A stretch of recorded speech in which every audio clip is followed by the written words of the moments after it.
Welcome, very good evening. You're watching the Urban Debate. I'm Afrida Rahman Ali, and today we are, of course, going to look at a major issue of tension in the Indo-China border. Even as the country is grappling with the pandemic crisis, there is fresh crisis at the border.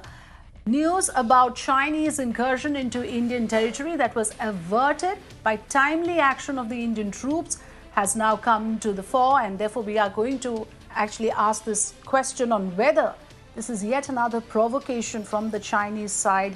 Is China provoking India into a military confrontation?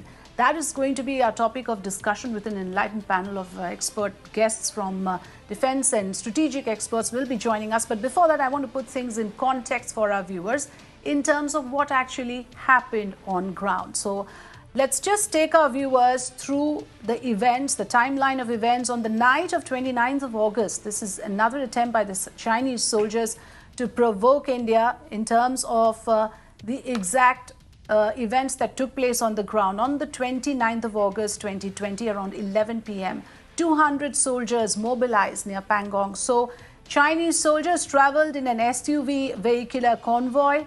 PLA ran into an Indian post which was challenged.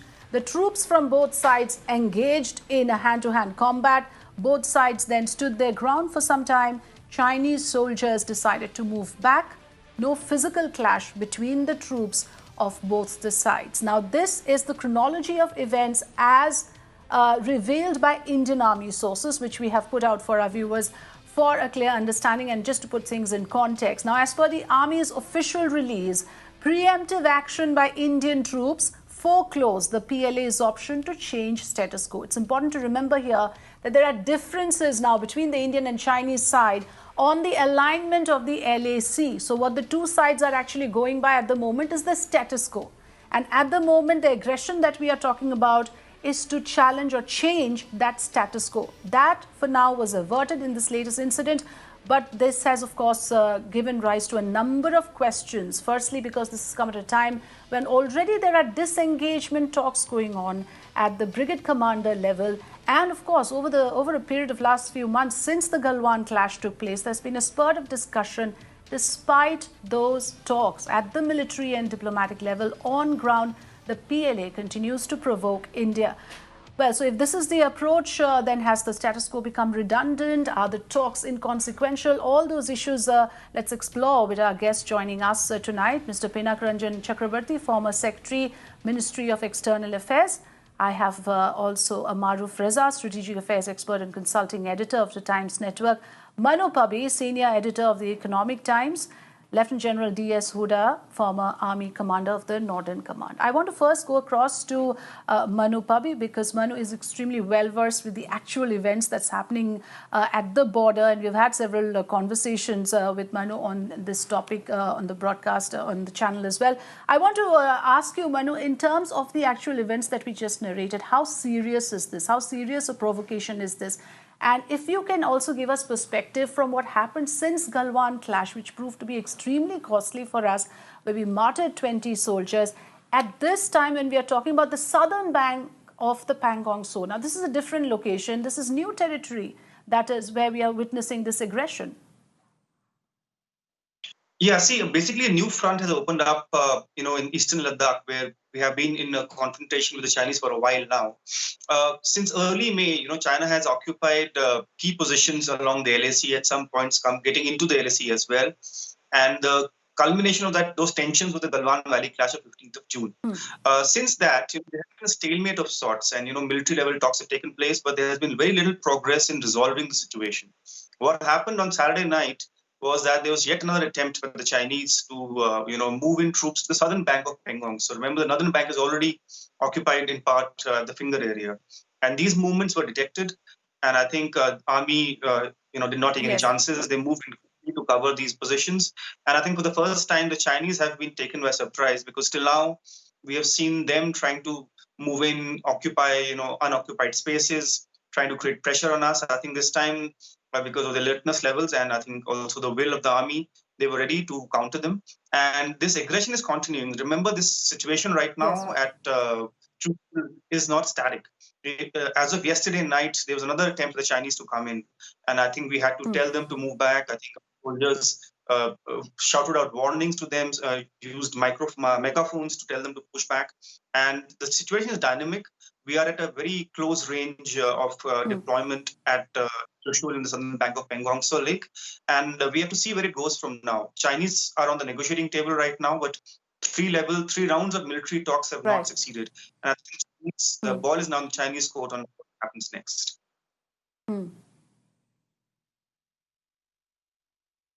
Yes, very, very significant what you said, which technically means, Manu Pabi, if I got you right, is that the storm has not blown over. The threat perception still exists. So we are still in the middle of that crisis. General Huda, if I can come to you, since you were the Northern Army commander during the surgical strike, and your perspective in this is extremely important for us to understand that now, of course, the Indian Army is claiming that this attempt at aggression was thwarted. So they are, of course, claiming triumph in this particular case. But like I said, the threat perception exists and there are repeated provocations despite the talks that are happening at the brigade commander level. What do you think? Where does that leave us in terms of options? My apologies. There's too much echo. I just cannot make out. So if you can fix the audio, then we can sort of get back.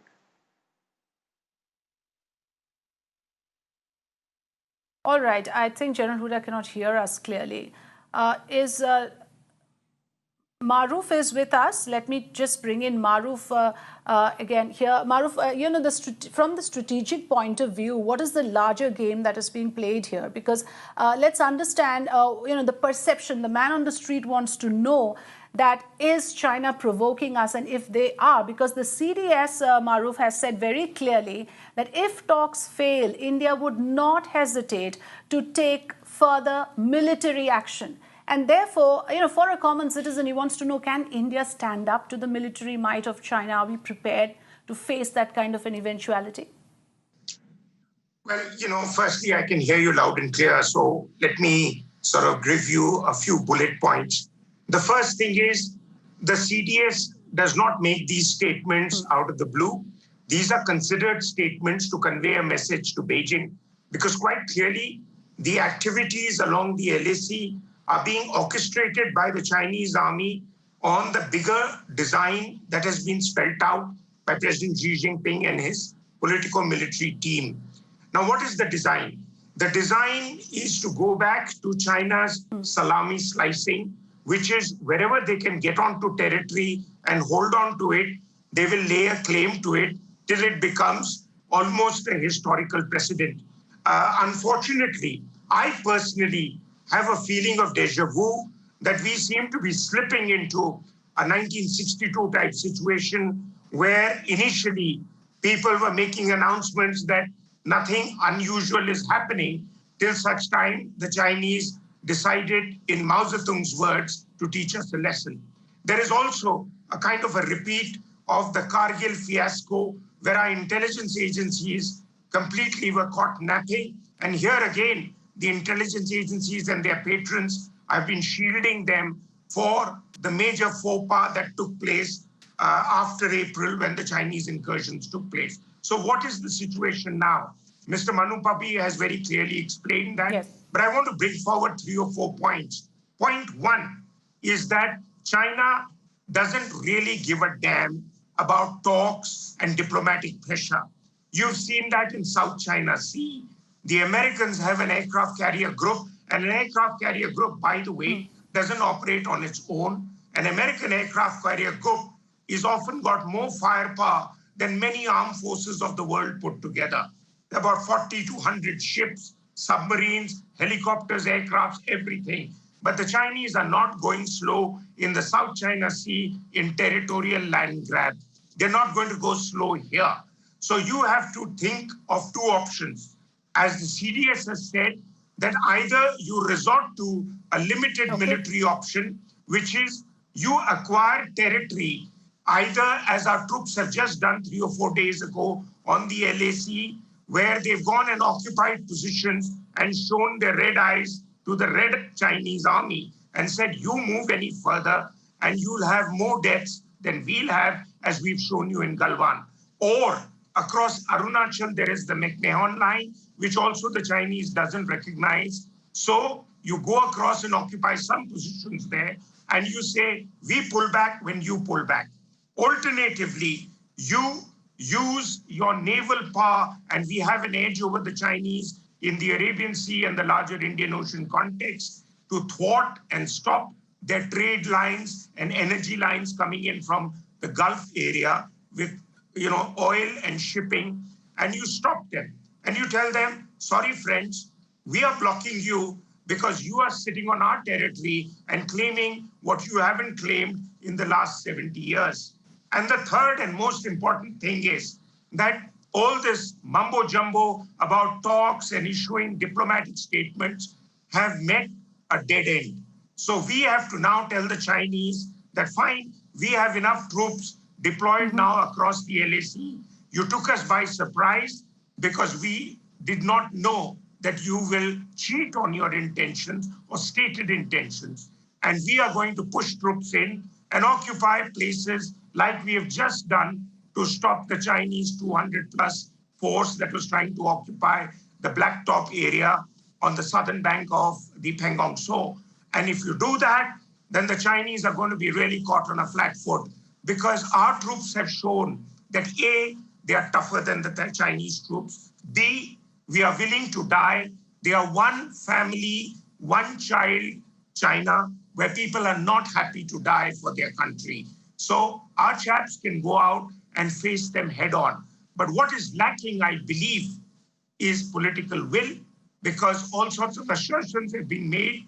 But it's time now to get onto the ground and show some action. And of course, there is the multiple trade and diplomatic initiatives which are being talked about. But these are slow and limited pain measures.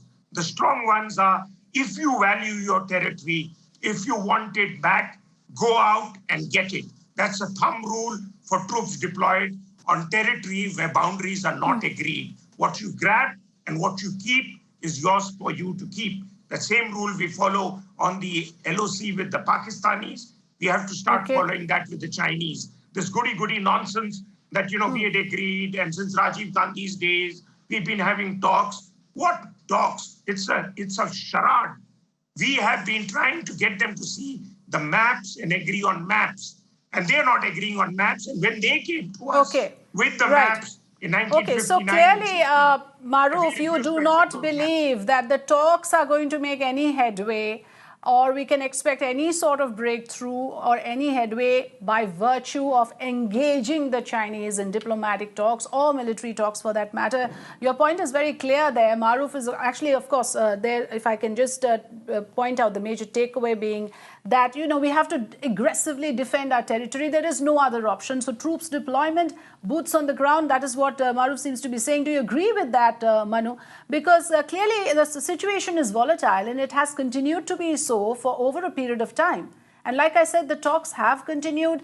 They do not seem to have any bearing on the action on ground, at least with how the PLA is moving. Exactly. The PLA has been saying something in talks and in diplomatic exchanges and doing something very differently on the ground. But it is very clear that, at this point, the action taken by India was very vital. I think this has to be indicated and continued because the Chinese are not going to stop coming. They have claims in other areas. What we have done by this, lightning quick deployment is basically tell the Chinese two things. One, that, we are taking a note of your movement and we will outmaneuver you to that place. And secondly, that we are not afraid of, sending up troops at impossible heights, of occupying them. Remember, there's a key difference between Indian and Chinese troops. Indian troops are acclimatized and used to round-the-year deployments at heights of over 15,000 feet, so at places 20,000 feet. So these areas in Siachen and Kargil, which we manned throughout the year, we can do similar kind of deployments in this sector as well. While I think it will be more difficult for the Chinese to do it, they're not used to it. So there's a small advantage we have, and I think it is time to use that. And the message here is that China, you will get tied down if you come in and try to occupy more territory. The aggression that you have shown in the past is not going to work anymore.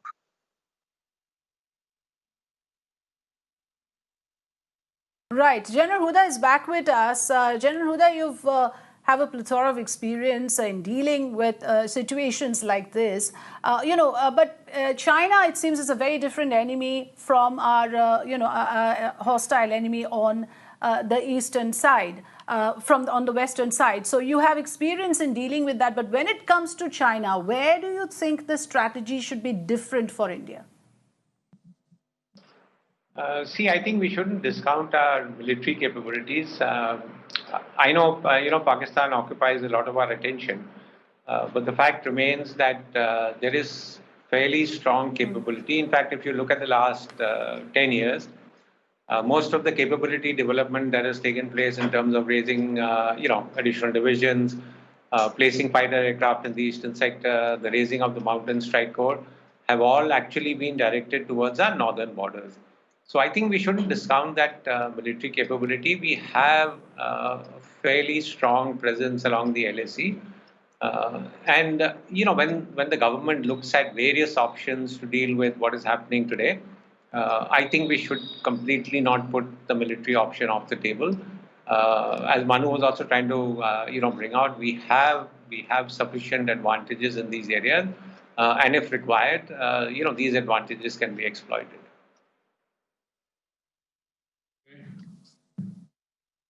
Right, but then if I can ask you, a follow-up question on that, on the issue of status quo, because it seems now that there is a huge amount of difference when it comes to the issue of the alignment of the LAC. The two countries have not been able to come to a consensus on it. There seems to be irreconcilable differences, which is why these disputes keep happening, and therefore a status quo was decided upon. Now, China does not want to honor that as well. Yeah, true.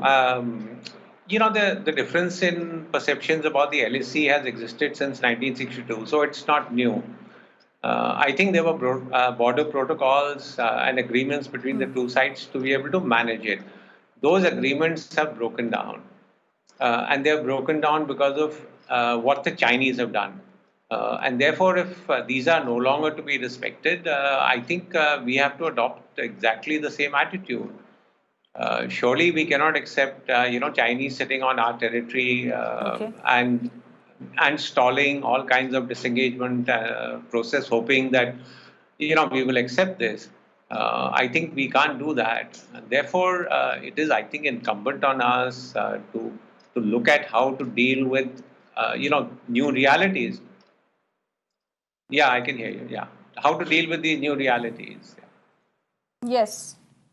Okay, so right. So we need to look at new realities. Manu Pabi, if you can just weigh in on this point on, going forward, what is the option? Is constant vigil the only option? Is, a counter-offensive the only option? And, in terms of the territory that we are talking about here, there is a lack of clarity as well in terms of the exact geography and in terms of the deployment of troops. Most of the times you have to, of course, rely on sources of the army to get concrete information. But if you have any sort of inside information on the seriousness of the situation as we stand today, what would you say? So two things. On the seriousness of the situation, it's pretty bad. It's the worst in perhaps 4 decades or 5 decades. We have troops, over 30,000 on each side, armed to the teeth. And any small incident can spark off a larger reaction. Don't know where that goes. Secondly, we should not forget that Pakistan is on the border. Okay. There's a very high possibility of joint Pakistani-Chinese action. So our army is actually stretched in this particular area. This comes under the 14th Corps. It is stretched between the border to Pakistan and the border to the Chinese on this side. So it is a difficult situation. We cannot, forget about that. But in terms of what's the future here, see, Chinese for the past 7 to 8 years have been steadily trying to get into more territory and to further their claims inside our area. When you talk to the army, they say that there should be a clearly demarcated LAC, which both sides agree on, so that such confrontations do not take place. But somehow China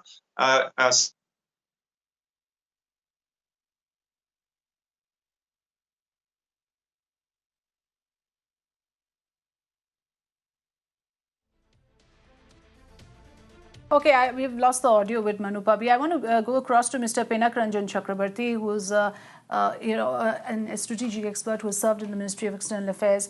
Mr. Chakravarty, like Manu Pabi was saying that, after 45 years, this is a kind of situation that has developed. And in fact, even an MEA statement says, Dr. S. Shankar has said it very clearly that this is surely the most serious situation after 1962. And also that statement says that the quantum of forces currently deployed by both the sides of the LAC is unprecedented.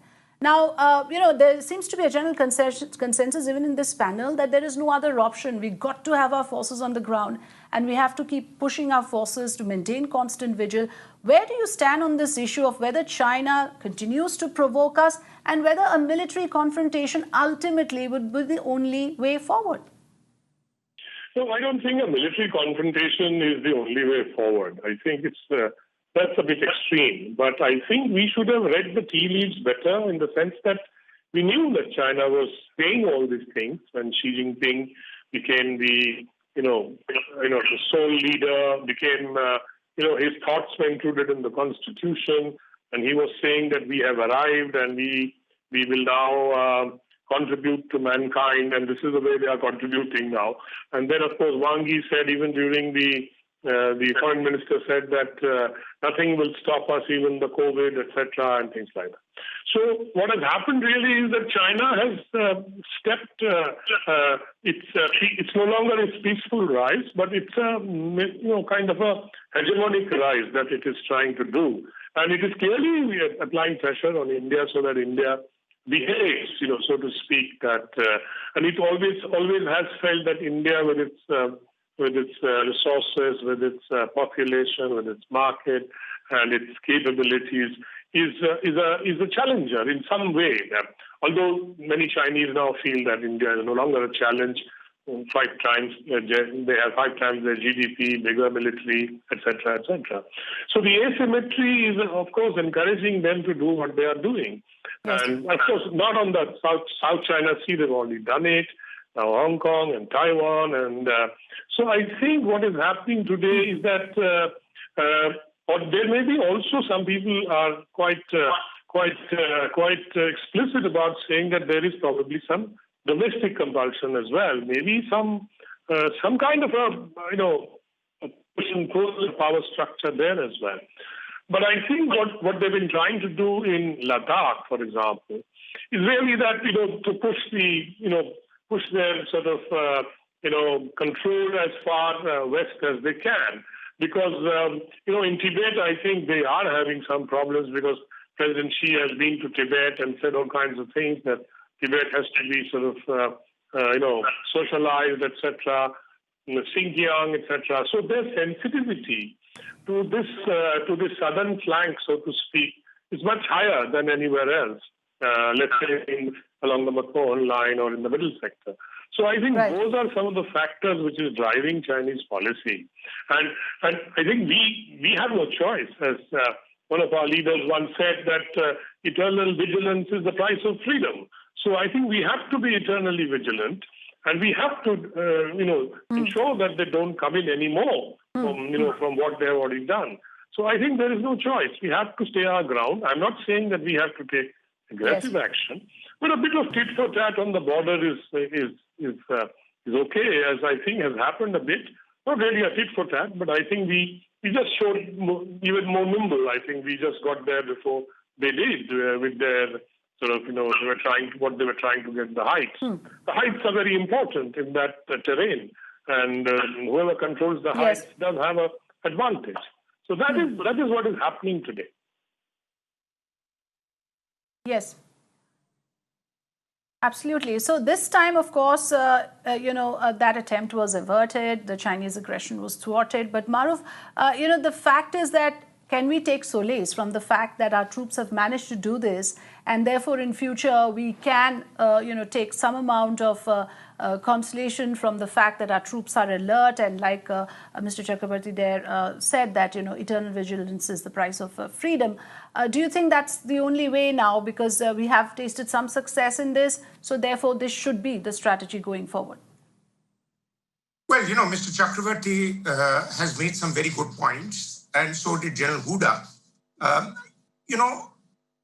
my view is that historically, we are perhaps the only nation in the world in modern day times which has ambitions to be a global power, but our political leadership don't understand the importance of hard power and the use of hard power to achieve your political ambitions, be that may be only to hold on to territory that you believe that is yours.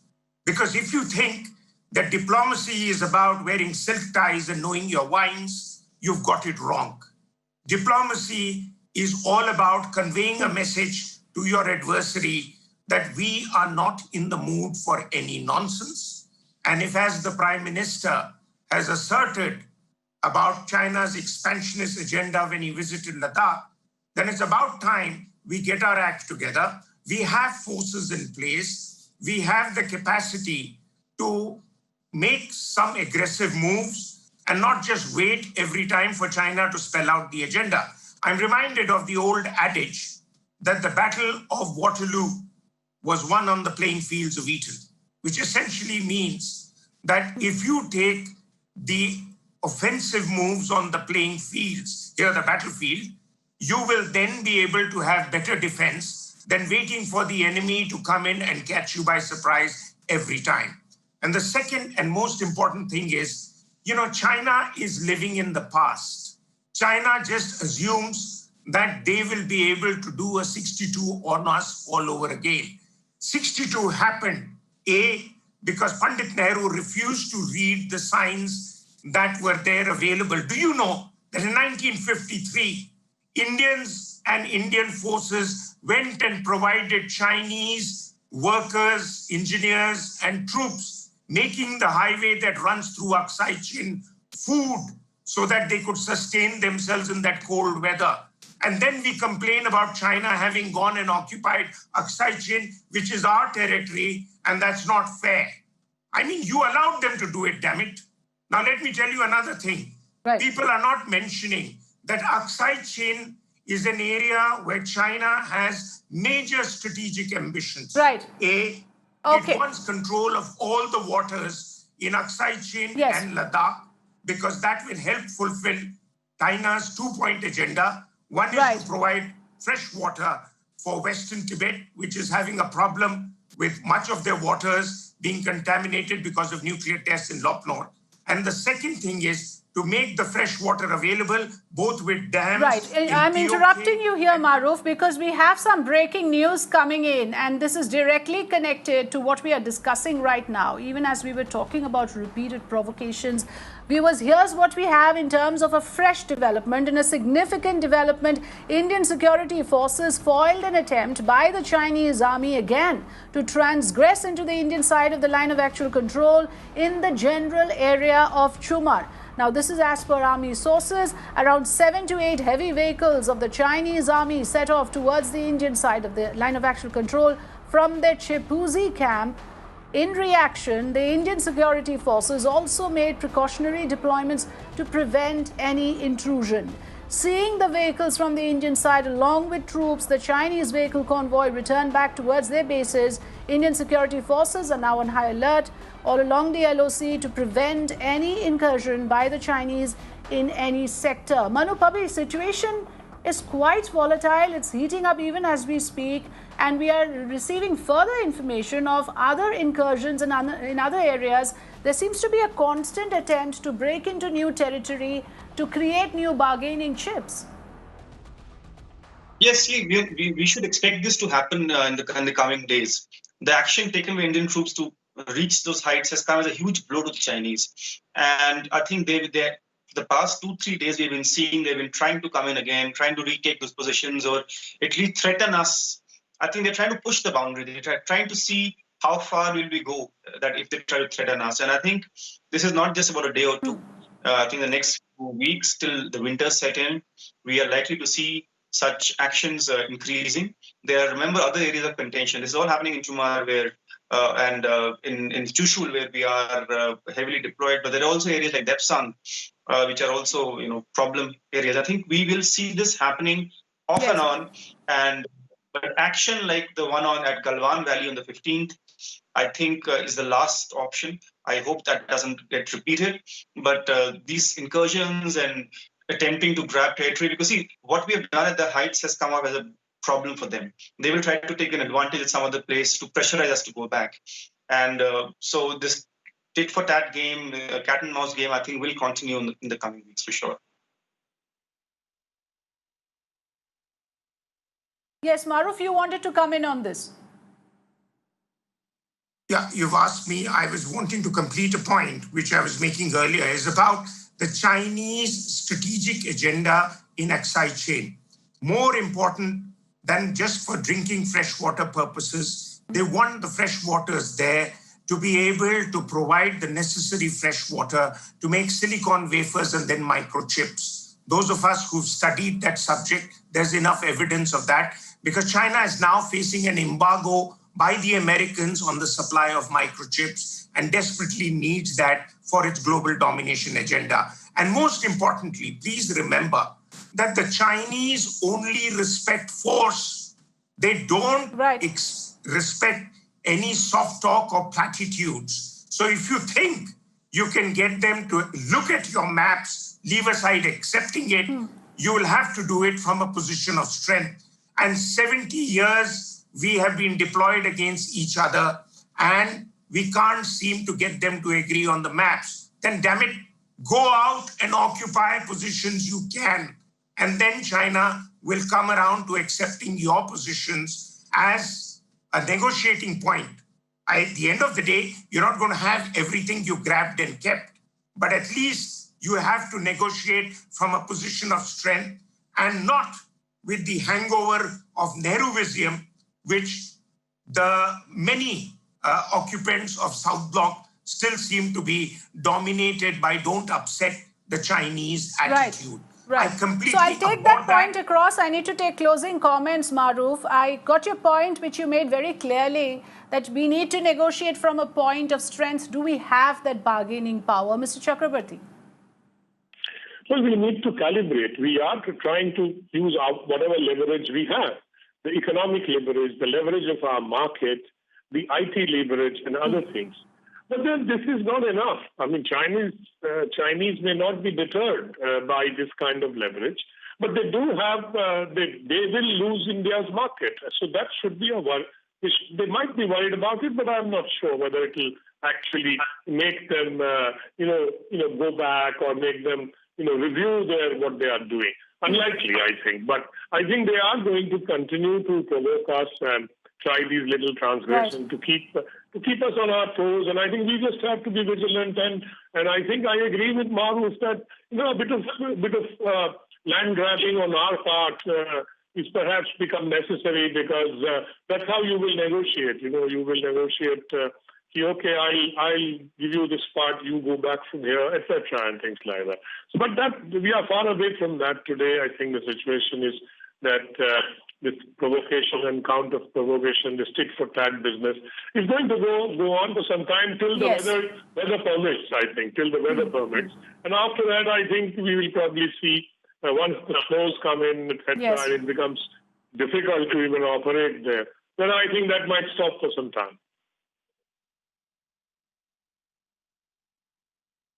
Yes, so I want to take these 2 points that were just made by the gentleman here to you, Manu, because, again, Maroof saying very clearly that China does not understand these soft talk and platitudes. Force is what they understand, and let's show that determination and that fortitude and courage.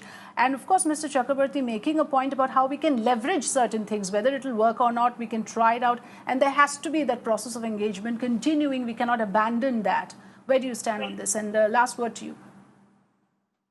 I agree with Maroof exactly that, we have to show them force, and China understands that and that only. We've seen them taking action against smaller neighbors in the South China Sea, and the only way to counter it is to show them that you will not back down from military action, from a pushback.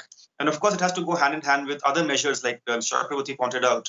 But most importantly, I think it's going to be imperative for India in the coming months to forge even stronger strategic partnerships with like-minded nations, be it Japan, Australia, US, or other nations in the country, Southeast Asian neighbors, to forge a kind of pressure group against China, which seems to be on a path to gain territory, to expand influence by financial or diplomatic ways, or through use of power. And I think we need allies in this fight or battle that's coming up to our shores now in the coming years. Sure.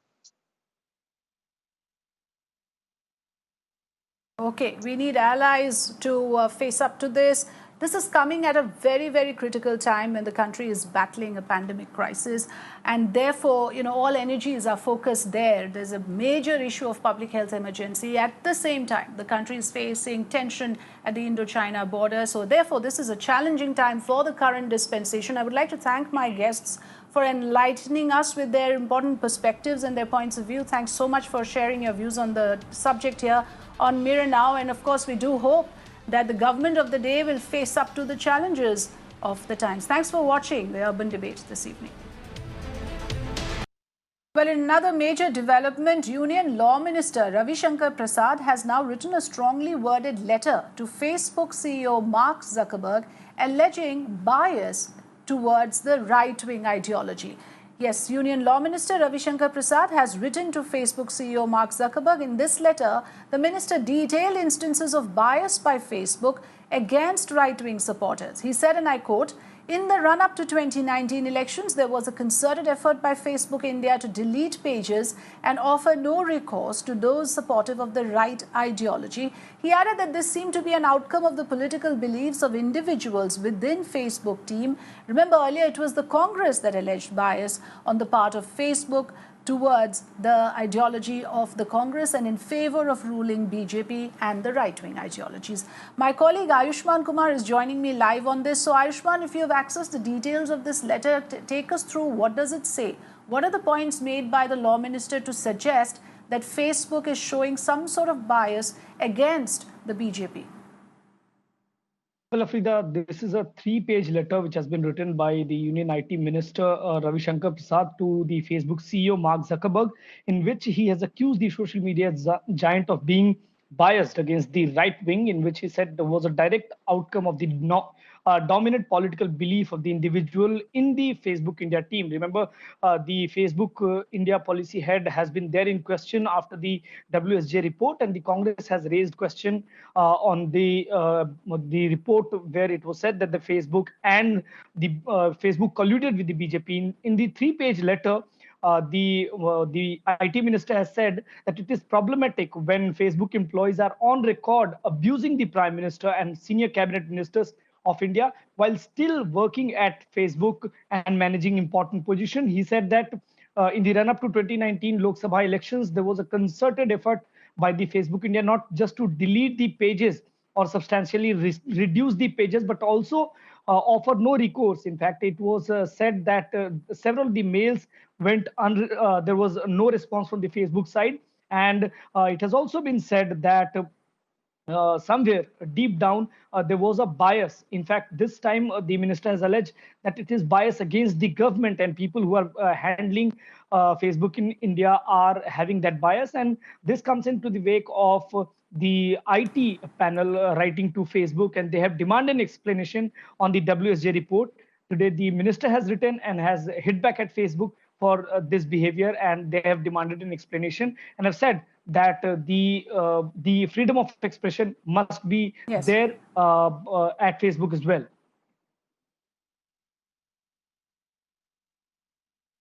Okay, so it would be interesting to see how Facebook now responds to this. It is facing charges of bias from all directions, from across, the political divide. Let's see what kind of response we get to this. But Ayushman, thanks for updating us with the important details of this letter.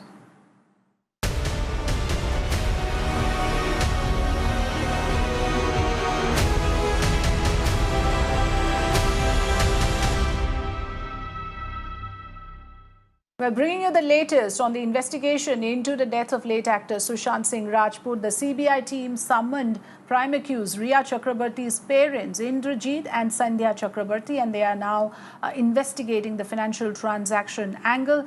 Sushant's former manager Shruti Modi and flatmate Siddharth Pritani also being quizzed by the probe agency. The larger idea is, of course, to close question those who were associates of Sushant, both in his personal life and in his professional life. So these are the individuals who are now being probed. Riya Chakravarty's entire family being questioned by the CBI, her brother first, and now her parents also being summoned. Let's listen into Santhia's ground report. Chakravarty's parents have come out of DRDO guest house. Today was the first time that Indrajit Chakravarty and Sandhya Chakravarty, father and mother of Riya Chakravarty, were questioned by CBI. Now this is that very place where CBI teams are putting up. This is DRDO guest house, which CBI teams have converted into their temporary office. This is the place where witnesses are called for questioning, and today was the first day of the questioning of Riya's parents.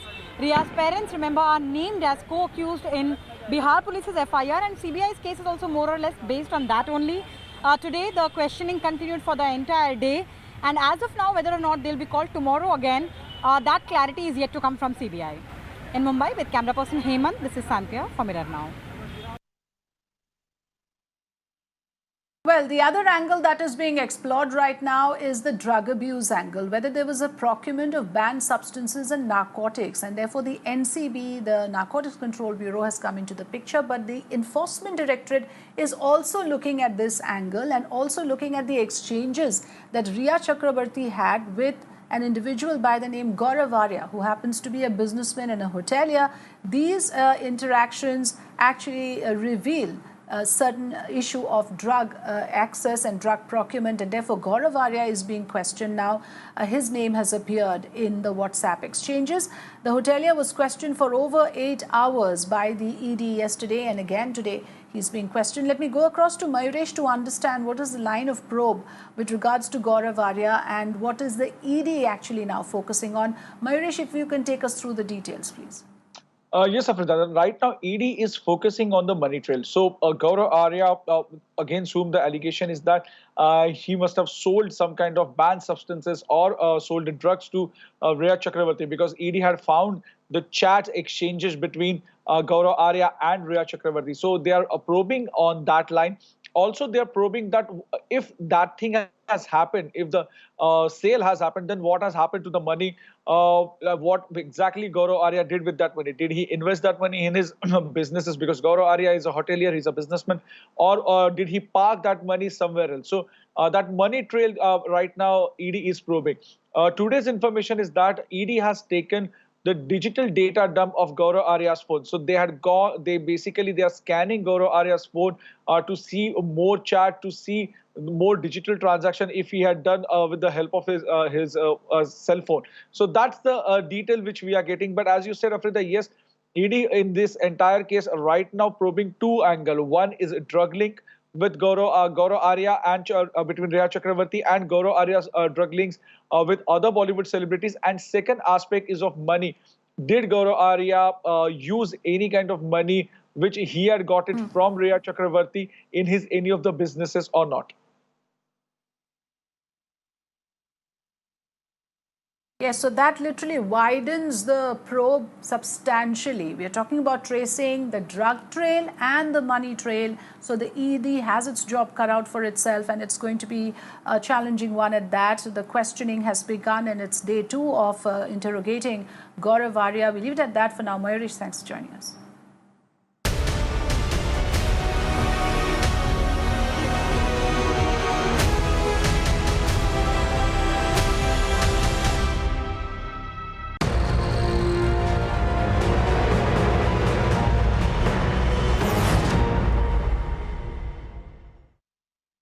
And today was the D-Day for the aspirants of engineering. Those who want to get into the coveted colleges, they had to appear for the joint entrance exam that was held today, despite all the opposition against this particular decision of the government.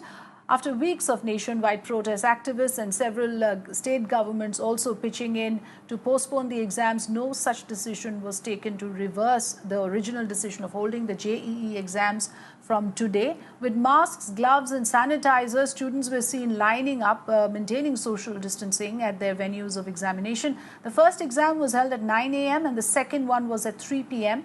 Over 8 lakh aspirants appearing for this exam, which will rather continue till the 6th of September.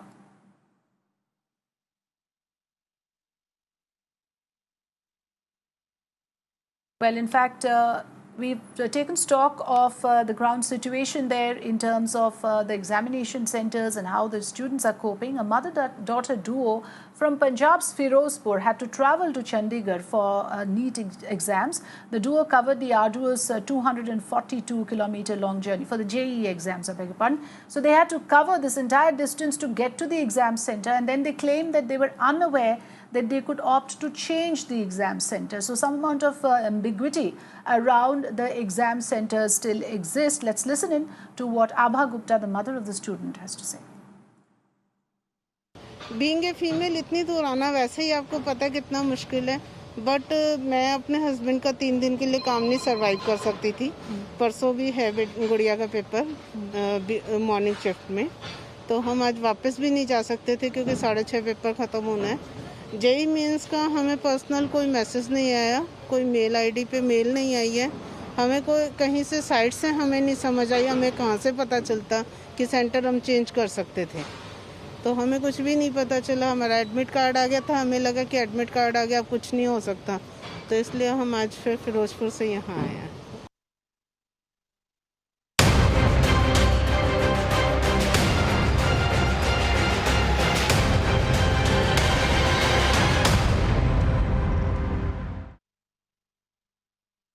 All right, let's update you with the ground situation when it comes to the monsoon mayhem, the trail of destruction that has been left behind because of the flood fury in several states. Let's begin with Odisha. Incessant rainfall has led to flooding in several parts of the state. Visuals on your screen show Bhatarika temple located on the bank of river Mahanadi, which is completely submerged. Puja rituals have been halted due to severe waterlogging. Water level has crossed the danger mark in the Mahanadi river. Meanwhile, at least 6 people have been killed due to lightning strikes in the state.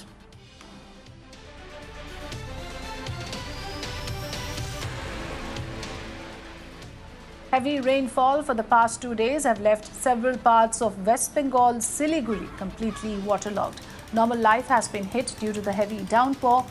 Mahananda River is flowing above the danger mark. Local residents claim that authorities are not paying enough heed to their problems and also highlighted the poor drainage system in the city.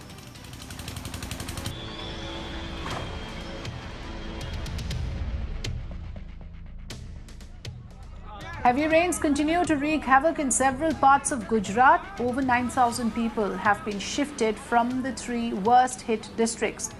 They are Bharuch, Rajkot and Vadodara. 3 people were washed away in the floods in Bhuj. 1 person lost his life while 2 others were rescued. Visuals on your screen will show you some parts of those rescue operations that are taking place.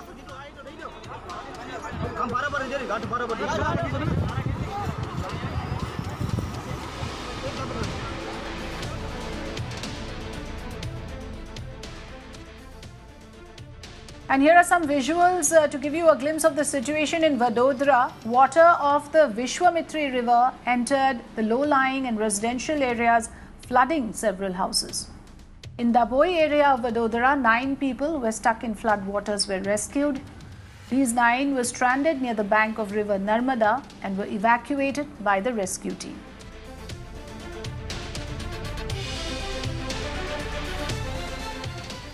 And in Gujarat's Dwarka, Ghee River is currently overflowing after incessant rains.